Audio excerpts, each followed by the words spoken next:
मोदी जी, हम सभी लोग तुम्हारे घर पर आए हैं तो चाय नाश्ता बनाकर खिला दो। भैया अखिलेश, मैं तुम लोगों के घर पीले चावल लेकर न्योता देने नहीं गया था जो तुम लोगों को चाय नाश्ता खिलाऊं पिलाऊं। तुम लोग तो पूरे निकम्मे हो, सुबह से उठकर मेरे घर पर आ गए और जम जैसे बैठ गए।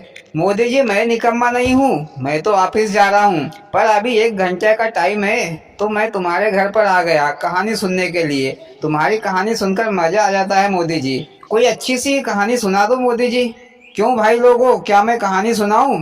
हाँ मोदी जी, हम कब से कहानी सुनने के लिए यहाँ पर खड़े हैं, सुनाओ मोदी जी। हाँ तो भैया होन, एक समय की बात है, एक गांव था। उस गांव में 2 भाई रहते थे। मोदी जी, उनके माँ बाप मर खप गए थे क्या?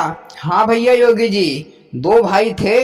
तो उनमें से एक का नाम था बंता सिंह, जो होशियार और ईमानदार था, और दूसरे भाई का नाम था घंटा सिंह, जो बुर्बक था पर चालाक भी बहुत था। दोनों एक ही घर में रहते थे। दोनों के पास कोई खास माल नहीं था, दोनों ही गरीब ही थे। एक बार क्या हुआ कि दोनों भाइयों के बीच कहासुनी हो गई।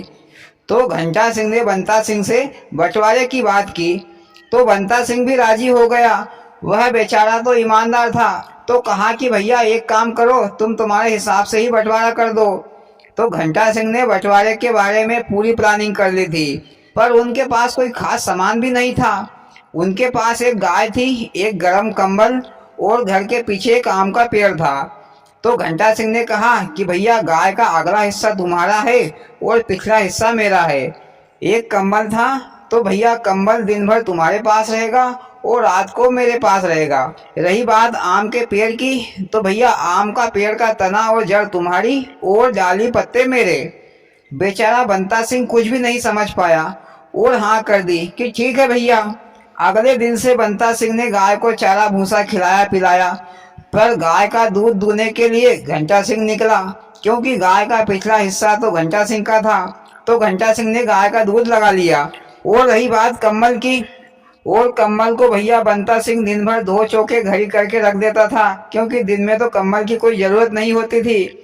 और रात होते ही घंटा सिंह कम्बल को उठाकर ओढ़ कर आराम से सो जाता था, और बंता सिंह बेचारा रात भर बिना कम्बल के ठंड मरता था। इधर आम के पेड़ में पानी देने का काम, चारा घास उखाड़ने का काम तो बंता सिंह करता था। लेकिन जब आम लगने लगे तो घंटा सिंह आम के पेड़ पर चढ़कर सारे आम तोड़कर खा लेता था, क्योंकि आम के पेड़ के पत्ते और डालियां तो घंटा सिंह की थी, तो आम तो उसी के हुए।